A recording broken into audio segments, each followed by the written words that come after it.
Tahta indah terukir prasasti, tata krama terlukis abadi.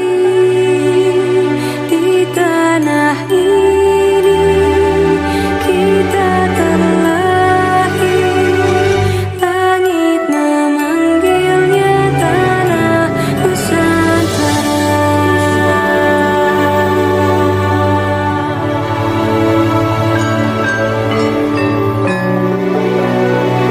Langit memanggilnya tanah Nusantara. Once upon a time, there was a princess who lived in a beautiful land, which everything in it lived peacefully.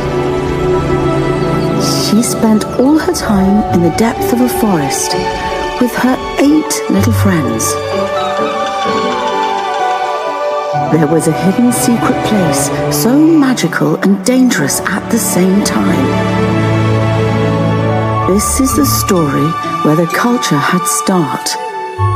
And now, let me take you on a journey. So welcome to Wonderland, Indonesia, the sacred Nusantara.